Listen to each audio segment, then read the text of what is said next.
అందరికీ నమస్కారం. ఇవాల్టి మన అంశం శతక మధురిమ. ఈ పేరు వింటుంటేనే ఎంత బావుందో కదా. వందల పద్యాల్లో దాగి ఉన్న ఆ జ్ఞానామృతాన్ని ఈరోజు మనం కలిసి ఆస్వాదిద్దాం. ఒక్కోసారి మన జీవితం చాలా సంక్లిష్టంగా అనిపిస్తూ ఉంటుంది. ఎటు వెళ్లాలో తెలియని ఒక చిట్టడవిలో ఉన్నట్టుంటుంది.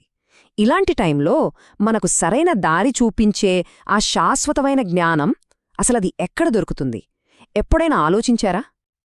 అయితే ఆశ్చర్యమేంటంటే ఈ ప్రశ్నకు సమాధానం మనకు ఎక్కడో దూరంగా లేదు. మన పూర్వీకులు మనకందించిన ఒక అద్భుతమైన సాహిత్య రూపంలోనే దాగి ఉంది. అలాంటప్పుడు ఇంకాలస్యమెందుకు? అసలీ శతకమంటే ఏంటి? దాని ప్రత్యేకత ఏంటి? ఆ లోతుల్లోకి వెళ్ళి చూద్దాం రండి. చాలా సింపుల్గా చెప్పాలంటే శతకం అంటే 100 లేదా అంతకంటే ఎక్కువ పద్యాల సమాహారం. శత అంటే 100 కదా, కాని ఇది కేవలం పద్యాల సంఖ్య గురించి మాత్రమే కాదు, దానికొక ప్రత్యేకమైన నిర్మాణ శైలి కూడా ఉంది. శతకాలని మిగతా కవిత్వం నుంచి వేరు చేసేవి రెండు ముఖ్యమైన లక్షణాలు. అందులో మొదటిది ముక్తకం. అంటే ఏంటంటే ఏ పద్యానికి ఆ పద్యం చదివినా సరే అదొక పూర్తి అర్థాన్నిస్తుందన్నమాట. ఇక రెండవది మకుటం. ఇది ప్రతి పద్యం చివర్లో వచ్చే ఒక సిగ్నేచర్ లైన్ లాంటిది, పల్లెరిలాగా రిపీట్ అవుతూ ఉంటుంది. సరే, శతకాల నిర్మాణం గురించి మనకు ఒక ఐడియా వచ్చింది కదా. ఇప్పుడు మన జీవితంలోని కొన్ని అతి పెద్ద ప్రశ్నలకి అవి ఎలాంటి అద్భుతమైన సమాధానాలిస్తాయో చూద్దాం. మనం అందంగా కనిపించాలని రకరకాల ఆభరణాలు వేసుకుంటాం. కాని ఒక మనిషికి అసలైన అలంకారం ఏది? నిజమైన అందాన్ని ఇచ్చేవి ఏంటి? ఈ ప్రశ్నకు మల్లభూపాలీయం శతకం నుంచి వచ్చిన ఈ సమాధానం చూడండి, ఎంత అద్భుతంగా ఉందో. చెవులకి నిజమైన అలంకారం బంగారు కమ్మలు కాదట, మనం వినే మంచి జ్ఞానమట. చేతులకే అందం కంకణాలు కాదు, మనం చేసే దానం.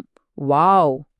సో దీని సారాంశమేంటంటే మనకు అసలైన అందాన్నిచ్చేవి వంటిమీద వేసుకునే నగలు కానే కాదు, మన జ్ఞానం, మన దాతృత్వం, మనమితరుల పట్ల చూపించే కరుణ, అవే మనల్ని నిజంగా ప్రకాశింపజేస్తాయి.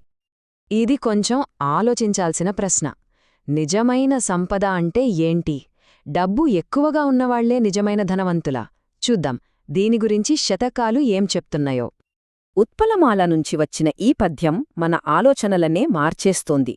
ధనం, దానివల్ల వచ్చే గర్వం, ఇంకా కావాలనే ఆ అంతులేని కోరిక, ఇవి మూడూ ధనవంతుడికి ఉండే లోపాలట. ఈ భారాలు ఏవీ లేని పేదవాడే నిజంగా ధన్యుడు అని చెబుతోంది ఈ పద్యం.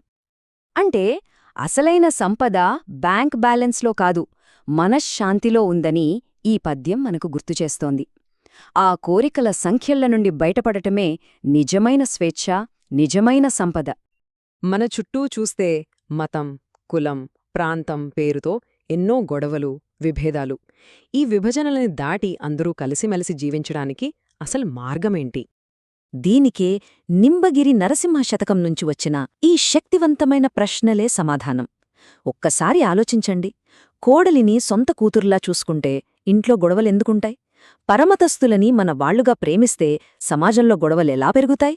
సమాధానం ఆ ప్రశ్నల్లోనే ఉంది కదా.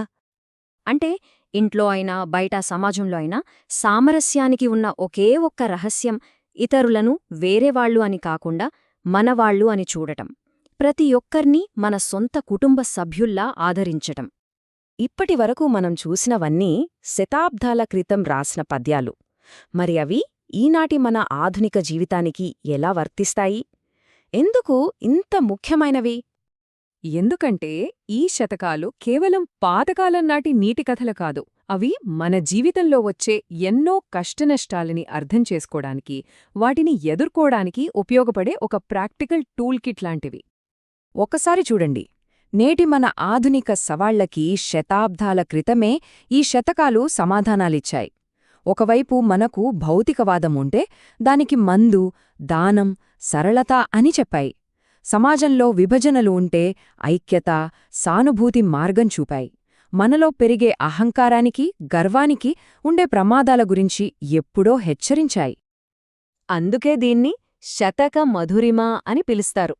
ఈ జ్ఞానం యొక్క అసలైన తీపిదనమేంటంటే అది ఏ కాలంలోనైనా, ఎలాంటి పరిస్థితుల్లోనైనా మనకు ఒక స్పష్టతను, సరైన దారిని చూపించగలదు. ఈ విశ్లేషణ ముగించే ముందు ఒక్క క్షణం ఆలోచిద్దాం. ఈరోజు మనం చర్చించుకున్న ఈ అద్భుతమైన జ్ఞానంలోంచి ఈరోజు మన జీవితంలోకి మనం తీసుకెళ్లాలనుకుంటున్న ఆ ఒక్క అమూల్యమైన విషయమేది?